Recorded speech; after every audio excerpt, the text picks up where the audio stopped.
Punishment के लिए एक कैदी को खींच खींच कर लाया जा रहा है। कैदी जानता है कि उसे ये दोनों कहां ले जा रहे हैं, इसीलिए उसकी बहुत फट रही है। वो उनसे माफी की भीख मांगता है कि वो कभी ऐसा नहीं करेगा और उसे प्लीज वहां मत भेजो, कोई और सजा दे दो, कुछ भी। लेकिन गार्ड्स ने उसकी एक नहीं सुनी, वो उसे खींच खींच कर ले जाते हैं। वही बाकी के कैदी भी ये तमाशा देख रहे होते हैं। दरअसल ये है सेल नंबर 667, जो कि अंदर से खाली है और कुछ नहीं। लेकिन उसे देखकर ही कैदी जोर जोर से चिल्लाता है। गार्ड्स ने उसे धक्के मार कर अंदर भेजा और तुरंत गेट को बंद कर दिया।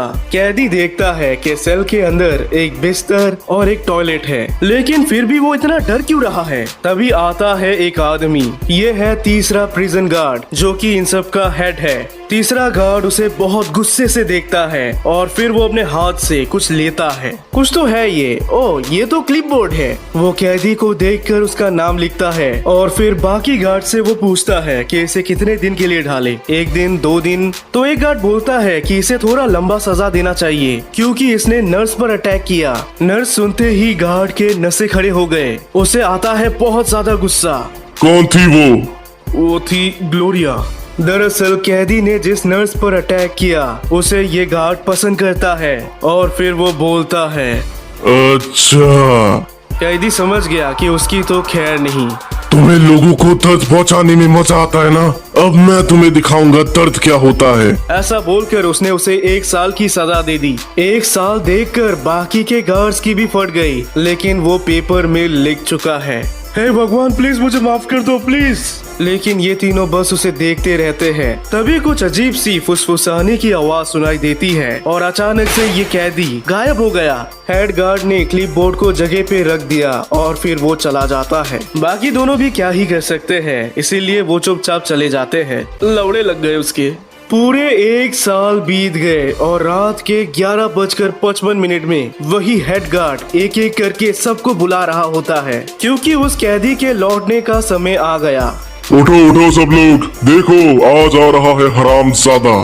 फिर वो उसी सेल के बाहर खड़ा हो जाता है। सेल नंबर 667 अभी भी एम्प्टी है। गार्ड घड़ी निकाल कर टाइम देखता है, बस 2 मिनट बाकी है। सारे के सारे कैदी भी क्यूरियस होकर देख रहे होते हैं। हेड गार्ड दोबारा अपनी घड़ी को देखता है और ये 12 बज गए। अचानक से गेट अपने आप बंद हो जाता है। पूरे जेल में शांति छा गई। सब जानना चाहते हैं कि क्या होने वाला है। हेड गार्ड ने चाबी निकाली जिससे वो गेट को खोलता है। वो इधर उधर कैदी को ढूंढता है और ये रहा वो टॉयलेट के पीछे बैठा है। अच्छा, तो यहाँ पर हो तुम? ऐसा बोलकर वो उसके पास बढ़ता है। गार्ड उसके कंधे पर हाथ रखकर उससे पूछता है, कैसा लगा वहाँ पर?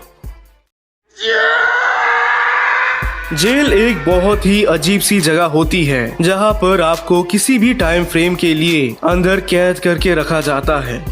जब बात आती है सेल नंबर 667 की, तो कैदी उम्र कैद काटने के लिए भी तैयार हो जाते हैं, लेकिन वो इसके अंदर एक पल भी नहीं रहना चाहते क्योंकि ये है SCP-2701। ये जेल आज से करीब 200 साल पहले बना था और बाकी सारे सेल की तरह ही सेल नंबर 667 भी बहुत ही नॉर्मल ही दिखाई पड़ता है। लेकिन पता नहीं कैसे इसमें एक अजीब सी शक्ति आ चुकी है, जिसके चलते यदि आप किसी को इसके अंदर डालते हो और क्लिप बोर्ड पर लिख देते हो एक डेट, तो उस ड्यूरेशन तक वो बंदा गायब रहेगा। फाउंडेशन ने कई बार कैमरास के थ्रू इसे जानने की कोशिश की, लेकिन उन्हें आज तक पता नहीं चला कि कैदी अंदर गायब कैसे होते हैं। इनफैक्ट सीसीटीवी कैमरा में भी कुछ रिकॉर्ड नहीं होता। रिसर्चर ने ये भी बताया कि उसे फुसफुसाने की आवाज सुनाई दी थी। क्लिप बोर्ड पर लिखे गए डेट पर रात के ठीक 12 बजे कैदी दोबारा लौट आएगा। यूँ तो वो दोबारा धरती पर लौट आता है, लेकिन वो अब सेम नहीं रहता। जो गायब होते हैं वो बताते हैं कि वो एक अजीब से जगह में होते हैं जहाँ पर वो ना हिल सकते हैं ना बोल सकते हैं। इनफैक्ट वो कुछ देख भी नहीं सकते, उन्हें कुछ भी फील नहीं होता। इसके चलते कैदी के दिमाग पर बहुत असर पड़ता है क्योंकि अब उसे परछाई से, रोशनी से, अंधेरे से और तो और सूरज से सब कुछ से डर लगने लगा है। वो कई महीनों तक सो नहीं पाते, लेकिन उनका फिजिकल हेल्थ ठीक रहता है। SCP-2701 की सबसे घटिया बात यह है कि जो कोई भी इसमें चला जाता है उसके लिए टाइम रुक सा जाता है। लाइक सपोज आप किसी को 2 घंटे के लिए ही भेजते हो, लेकिन उस बंदे के लिए ये 20 से 25 दिन के बराबर होगा। और रही बात 1 साल वाले कैदी की, तो वो बेचारा तो 200-300 साल के लिए ही फंस गया था। रिसर्चर बताते हैं कि इसके अंदर जाने के बाद क्योंकि एक बंदा इतने टाइम के लिए खाली रहता है, इसीलिए उसका मानसिक संतुलन खराब हो जाता है। फाउंडेशन ने एक डी क्लास को 15 मिनट के लिए भेजा, लेकिन उसके लिए ये 15 मिनट करीब 2-3 दिन के बराबर था। इंटरव्यू के दौरान वो बताता है कि ये बहुत ही खतरनाक टॉर्चर था, एज इफ मानो वो नर्क में आ चुका है। लेकिन यहाँ पर रिसर्चर ने एक बड़ी गलती कर दी। उसने डी क्लास को भेजने से पहले उसे बोला कि कुछ भी हो जाए हिम्मत मत छोड़ना, क्योंकि तुम दोबारा लौट आओगे। इसके चलते हुआ यूं कि डी क्लास के दिमाग में ज्यादा इफेक्ट नहीं हुआ, जिसके चलते ये टेस्ट बेकार ही हो गया और उस रिसर्चर को फाउंडेशन 6 महीने के लिए सस्पेंड कर देते हैं।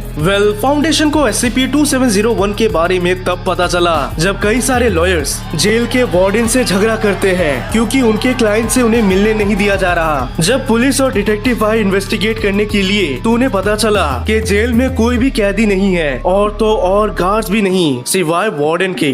दरअसल जेल में आए राशन पानी और पैसा खुद खाने के लिए जेल के वार्डन ने सारे कैदियों को एक एक करके कई 100 सालों के लिए भेज दिया। कुछ को तो 2-3 हजार सालों के लिए भी भेज दिया। वार्डन को तुरंत अरेस्ट किया गया और फाउंडेशन को इसके बारे में बता दिया गया और फिलहाल फाउंडेशन ने इसे सेफ क्लास ऑब्जेक्ट में डाल दिया। ये जेल फिलहाल फाउंडेशन के कस्टडी के अंदर है, क्योंकि कभी भी कोई भी कैदी दोबारा लौट सकता है। और यही है कहानी SCP-2701 की।